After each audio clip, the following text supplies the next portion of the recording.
everybody. Reporting to you again from the Glamour City, Hollywood. In permitting is really a complex process because it involves federal level authorities, state level authorities, and oftentimes local authorities. But there could be a lot of it done at the federal level. And we have seen one attempt at a bipartisan federal permitting reform fail last year, but there's renewed efforts now. And so what we are proposing are like things that I think could really get bipartisan support. And as you correctly pointed out, they can help speed up permitting, but at the same time help safeguard against impeding the environmental integrity of certain areas. So one of the ideas is really to try to expand the general permitting and programmatic review at the federal level. And what we mean by that is that you could, for instance, have so-called predetermined areas. Let's say you have an area, especially in federal lands, where there's very low environmental impact, and you go through the permitting once for a solar power plant. And then there are a lot of other areas around there that could be similarly used for that. So what you could do is you can create maps in the United States of environmental sensitivity and say, look, this is an area that has low environmental sensitivity. And so we already have a permitting process completed for one of the plants. So if someone else comes along in the same area, we can really speed up the permitting. We don't have to go through the entire process. That's one of the ideas. And that's something that the Europeans are already doing because they're realizing that could really speed up things.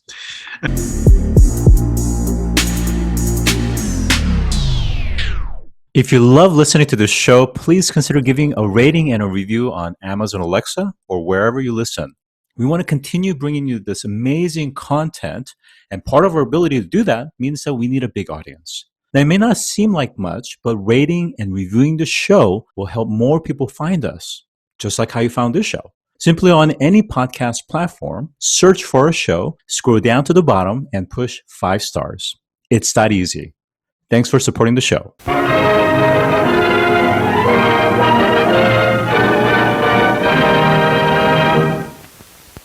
Today, I'm joined by Dr. Sanjay Patnaik, Director of the Center on Regulation and Markets, the Bernard L. Schwartz Chair in Economic Policy Development, and a Fellow at Economic Studies at Brookings. Welcome to the show today. Thank you so much for having me. It's a pleasure to be here. Thank you. So let's talk broadly around climate change. So give us a perspective around climate change, and then let's dive into President Biden's climate agenda and specifically the importance of Inflation Reduction Act. Great. I'm really glad that you're focusing on this topic. So as we all know, climate change is becoming more important around the world. And as I always like to frame it, is really climate change should be looked at as an economic issue, as a problem of how to manage our wealth going forward, and as a problem of how to safeguard against climate risks. And so I think when we frame climate change as this kind of like topic, we can see that it can cut through a lot of the bipartisan and the partisan rancor, frankly, that we have seen in DC, and also the ideology around climate change. Because at the end of the day, climate and the expected effects of climate and the impacts will have severe economic consequences for our communities, for our governments, for our businesses. And so thinking about it through that economic lens and the risk management lens is really important.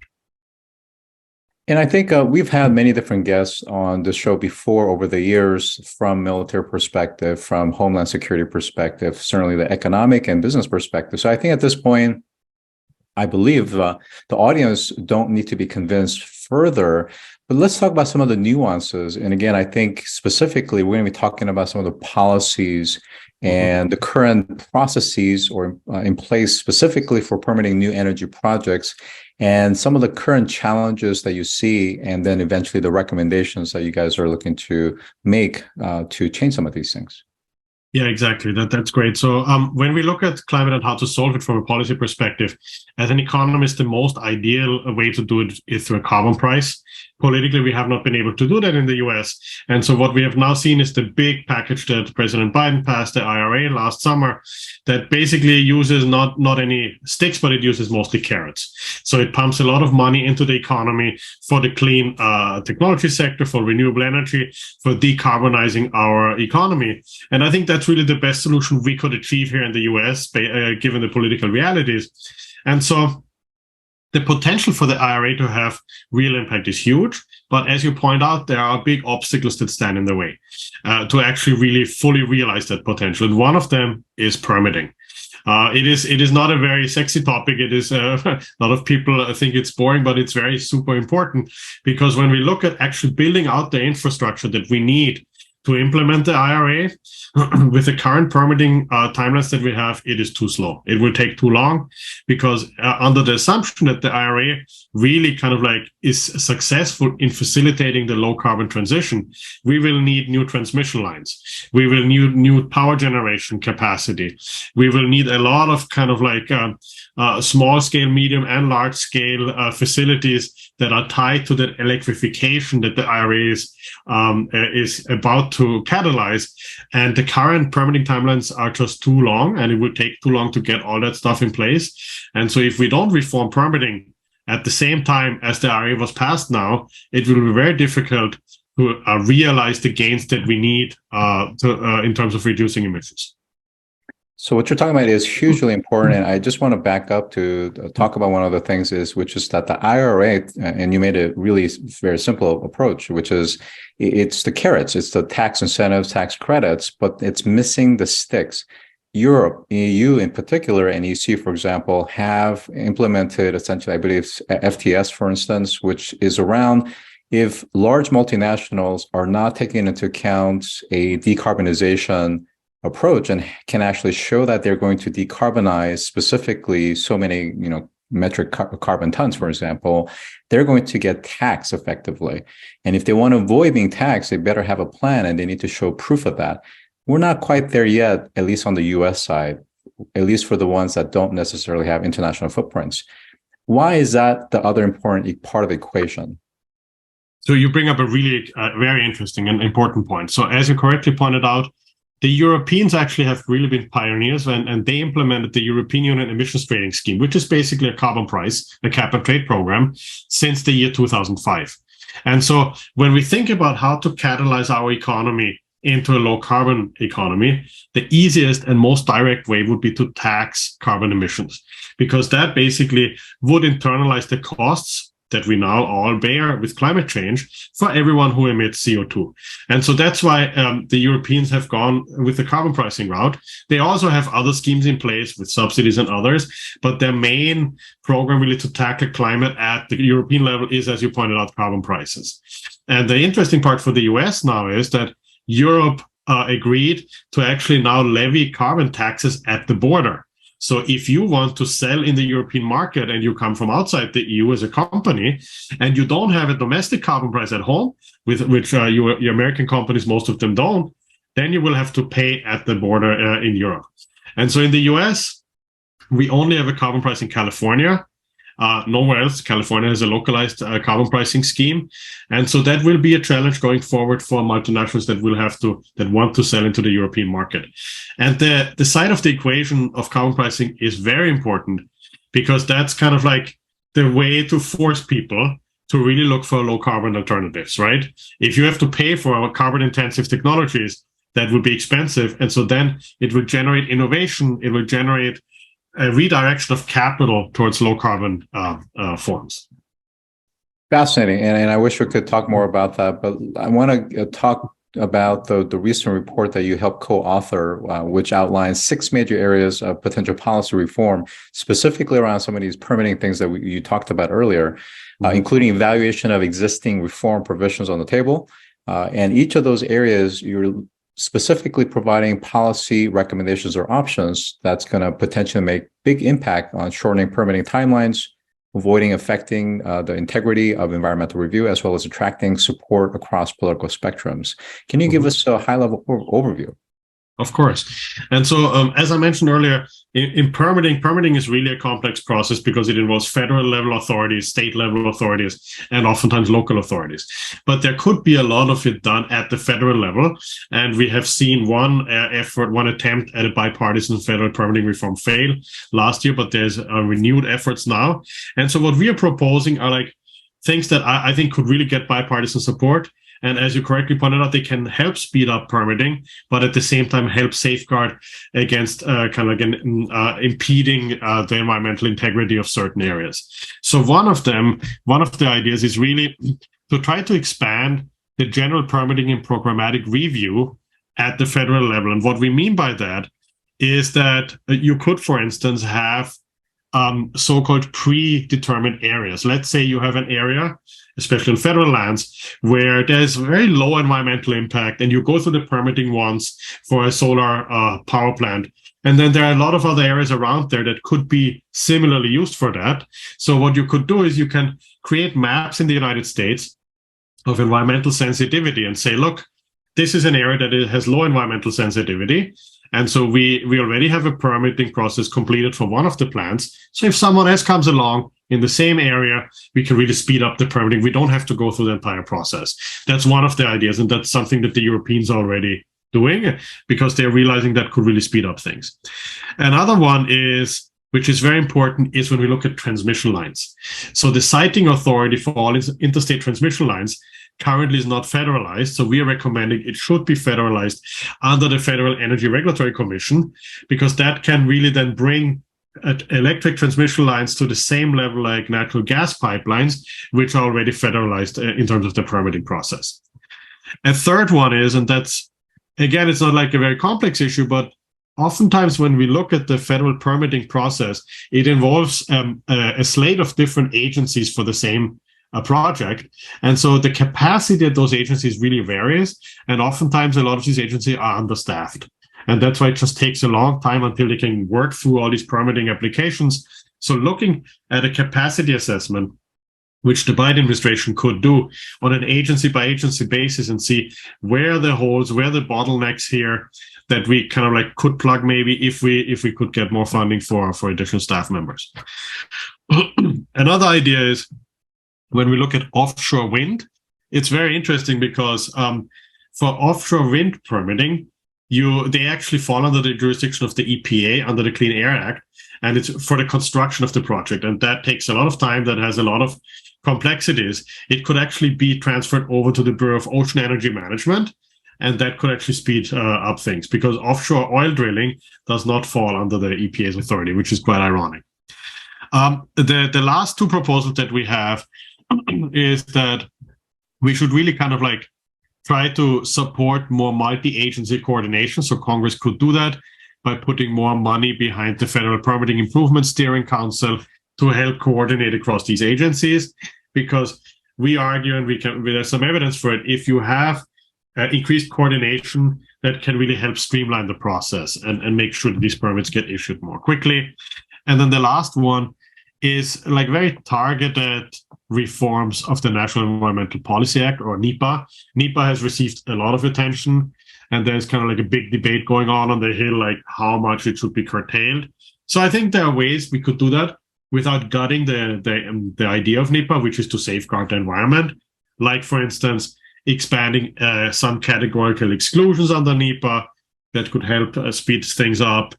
And also kind of like, as I mentioned earlier, for these low sensitivity areas, we could enforce very strict timelines for the review process to make sure that it doesn't drag on for years, especially knowing that in this area, in a low sensitivity area, there's it really doesn't matter if we put another project in there, because we already have gone through the process once. So again, I think at a high level, many of these recommendations make sound advice and suggestions. I think the issue is the fact that when you're talking about state government and federalization of some of these things, the bureaucratic nature is incredibly hard. So it's already hard enough for them to do what they do, given the fact that they're undercapitalized and understaffed. To have these efficiencies, to have these across agency coordination, you're asking a lot. And I wonder how feasible realistically it is from an institutional change management perspective. So I agree with you, but I think we have seen precedents, right? Like I mentioned earlier, for natural gas pipelines, for instance, we have federalized it. And so there is a lot of appetite, I think, on both sides of the aisle to come up with some kind of compromise on permitting. And I think what the eventual compromise will have to look like is something that kind of like can placate the Democrats on the permitting for renewable energy, and then something that can work for the Republicans who have been pushing for reform on the fossil fuel side, especially if we look at like things like LNG terminals or natural gas pipelines. And in a political compromise, you will have to give to both. And I think if we can get a bipartisan bill, there is significant room for reform. If you look as an example, right, when there is an urgency or when there's some external circumstances that impose that will on the political system, people are willing to move very quickly. We saw that in Germany after the Russian attack on Ukraine and the Russian war in Ukraine and the natural gas crisis that followed in Germany. Suddenly, LNG terminal construction was sped up in a way that we had never seen before. And so I think we are facing a similar urgency in the US, both on the side of trying to address climate and of really trying to build all that infrastructure out that the IRA is supposed to, which will go to both red and blue states, right? But also, when we look at from the fossil fuel side that the Republicans are trying to bring up, on the national security implications, that maybe if we speed up LNG terminals, we could help replace some of the oil and gas from autocratic regimes with American resources. So again, I think your argument is sound. I think the reality is that at the time of this recording, there is this political impasse around debt ceiling, for instance, which is having a huge potential kind of a cloud over not just the U.S. economy but the world. So when you think about the risk that a potential Republican candidate could take the executive office in 2024 and change the course of the IRA, as well as some of the implications of that, and the recommendations that's being made here, how realistic is it that we're going to see concessions? You mean for the permitting reform? Yes. I think, as I said, I think there's appetite on both sides of the aisle to get this done, because permitting reform actually has been a long time topic of interest for Republicans as well. Obviously, I think one advantage of the IRA as opposed to previous climate action we've seen in the US is that it was passed by Congress. So a lot of that stuff cannot be rolled back easily, right? What we have seen in the past, I would say the last 20 years, and I lead the Center on Regulation of Markets at Brookings, so we have looked at that very closely, is that because nothing could get passed through Congress on climate or energy, most of it came through executive action, through the EPA and others. And that was kind of like pendulum swings. The Democrats put something in place, the Republicans rolled it back, and we had that game for the last 20 years. I think the IRA is different because it was passed by Congress and it just put so much money in the economy for low carbon technologies that I think it will catalyze the marketplace. And so once you start catalyzing businesses in the marketplace to redirect capital, that will be very hard to roll back. I do agree with you. Some of the provisions of the IRA that are up for interpretation by the Treasury, for instance, when we look at sourcing, which has been a topic of contention now, those can be easily changed by a new president. But I think rolling the entire IRA back will be difficult.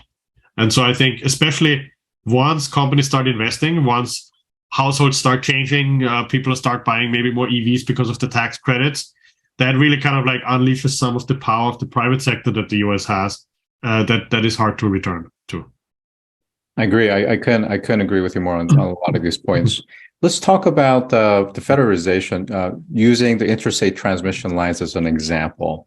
Yep. Again, the potential value of federalizing from a review to the permitting process makes a lot of sense, really, versus the state by state. But I wonder, are there unintended consequences that could arise, including potential externalities, as well as a potential pushback from the industry? Yeah, definitely. I mean, whenever you have projects like this, that could happen. And one example is one problem with transmission line is that when we look at the United States and see where some of the new energy is being generated, it is usually not where it's being consumed. So we would need to transport that energy from the areas where we generate wind, for instance, in the Midwest, or solar in the Southwest, to the places that they're being used. And so oftentimes what happens is that where the transmission lines go through, those are states that don't benefit directly, right? And so then they are asking, why should we bear the cost? We will have all these transmission lines going through our state, but it's just going from like one place to the other and we're like being cut out. And so we already see also some of that local opposition. So obviously one impact is if we federalize it, there could be an unintended consequence that maybe local communities feel that they're being left out. But I think it's very important that when we do something like this, and as I said, we do that for natural gas pipelines already, that the project developers, that they really take into consideration a lot of the concerns of the local communities, and that maybe, especially for transmission lines, we come up with arrangements where some of that electricity gets kind of like also delivered to the states where the transmission lines go through, and so that they can also reap some of those benefits. It is a very complex issue, and there are people that like will push back. People don't want this infrastructure usually in their backyards or close by. That's a problem. And that's both wealthy communities and poor communities. And so we have to find a way to kind of like allow for that construction because we need energy, right? And I think that's what people always forget. The electricity has to come from somewhere. It will either come from fossil fuel power plants, from nuclear power plants, or from renewable energy. And all of that requires infrastructure. All of that requires transmission or pipeline transportation infrastructure. And so if we have our lifestyle, we need the electricity. We have to think about ways how to build it that are inclusive and can overcome most of those obstacles. Mm-hmm. Let's go back and talk about the recommendation to Congress to transfer the initial authority for Clean Air Act permitting for offshore and wind from EPA to the Bureau of Ocean Energy Management within the Department of Interior. Talk to us about some of the nuances or challenges with this approach and where are the potential pushback is going to happen, recognizing that even within EPA, of course, that means that that's less budget that's going to go to them, less staff, and so forth. But also even from the perspective of, let's say, NGOs, Sierra and many others, that perceive that offshore wind is directly within the context of provision of EPA because of the fact that it could harm wildlife, for instance. What are some of the nuances that you could talk about here? So the nuances, the interesting part is actually it falls under the authority of the EPA, actually not because once the wind turbine actually is up there, but it's about the construction, right? And the potential air pollution that gets released during the construction. But it's interesting because usually when you build offshore wind, there's relatively low air pollution emissions when you build it. And when you build offshore fossil fuel projects, those are not managed by the EPA. Those are under the Bureau of Ocean and Energy Management. And so obviously the status quo, the EPA might not be willing to release that easily, but I think if Congress moved on that, it would be definitely much better because then we can put it on the same footing like offshore oil drilling. And we can like take out some of the lengthy EPA review because frankly, it doesn't make much sense. It's you build a wind turbine. Yes, there is some emissions out when you construct it, but then the rest is kind of like there's nothing else that gets emitted after that, right? It's really just the construction. Absolutely. Makes a lot of sense. One more point, and then I'm going to ask about some of the additional work that Brookings is doing. Sure. You mentioned that there are some narrow reforms within the National Environmental Policy Act, NEPA. What are those specific reforms that you're referring to? Yeah, so one is, as I mentioned, we could expand what is called a categorical exclusion. So basically, potential projects that don't fall under NEPA review and where you can like streamline it. So I think that's when you think about maybe narrowly targeting those and expanding those exclusions, that could help with some of the permitting. Another one is kind of like when we look at time limits, right? And so oftentimes when we see in the federal permitting reform debate, there is a push for like strict time and page limits. On a general level, one has to be careful about that because we do want the analysis, for instance, to be as comprehensive as possible. And oftentimes, if they get rushed through, they're more open to litigation. But what you could do, as I mentioned earlier, is when we look at low sensitivity areas, and if the US has done that mapping, once it has done it, you can really kind of like put strict limits on there and say, look, this is an area that has low environmental sensitivity. You have to finish the permitting or the NEPA process within 6 months. And then for litigation, we're also recommending kind of like based on some work done by outside scholars to channel kind of like those projects to one court so that they can really have the expertise and maybe speed things up. Understood.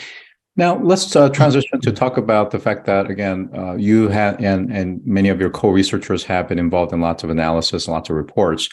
Yeah. But what's next? And how do you, Brookings as an organization, then take that further to start to translate that into actual policies?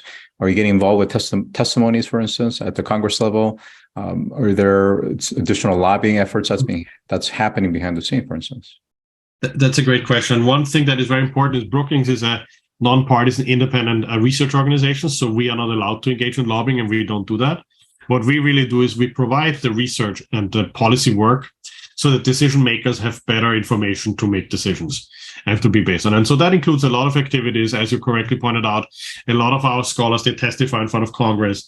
They put out policy research reports that really inform the debate. And oftentimes our ideas get picked up because especially I think the attractiveness of our Brookings approach is that we are nonpartisan. We have the ears, basically, the respect of both sides of the aisle. What is next in my center specifically? One project that we're very excited about is we launched a task force for a federal office of carbon scoring. Basically, what we're trying to do is, if we look at the CBO, the Congressional Budget Office, they do budget scores for every bill that gets passed. And what we are trying to do is we launched a task force. How would it look like if the United States would have, at the federal government level, an effort to score new legislation on the carbon impacts, on the impacts on emissions? What would it take? What kind of resources? Where should such an effort be housed? What kind of models? What kind of methods should be used to assess that? And so we are trying to flesh that out, and then at the end of the 2-year project, come up with a blueprint that could lay out exactly what would be needed to do something like this. So that's one project. And the second major project we're really focusing on is climate risk management and how to help organizations, governments, businesses, local state actors prepare for climate and manage those risks. These two initiatives that you mentioned are very exciting, and certainly, in terms of the carbon implications and scorecard, I mean, that has value to even the private businesses and Wall Street, for instance. So the fact that every project that they endeavor, they can actually start to also have some of these kind of frameworks in place as well. So that's very exciting. As far as the latter initiative that you mentioned, when it comes to resiliency and handling climate impact, there's a lot that needs to happen. And I wonder, what are some of the areas that you guys are looking to focus? Is it more on the education side, or is it actually creating mechanisms and schemes for, let's say, for example, you talk about insurance. So state of Florida, one insurer, but everybody else has essentially fled the state, for instance, while homeowners and businesses are highly susceptible to hurricanes, winds, and flooding, for instance. Yeah, that's a really great point. So we are trying to do both. We're trying to kind of like, first, as we get more information and more data on climate impacts, how can organizations actually incorporate that in their decision-making? So we recently published a paper on that, on how firms can actually start thinking about managing climate risks and integrating it into their strategic decision-making. But then we also think about, on a larger scale, and I'm glad you brought up insurance, how, when we go forward in the future, how can that risk and that economic impact be borne by different actors? And I think we currently have a model that doesn't work. It's very outdated. If we look at our insurance models, flood insurance, for instance, it oftentimes relies on models on historic data that doesn't apply anymore when we look forward for climate change. And so we're trying to do also the analytical work behind that and thinking about how can we use better information that comes out, better methods, AI data, analytics, things like that, to help decision makers with assessing those risks.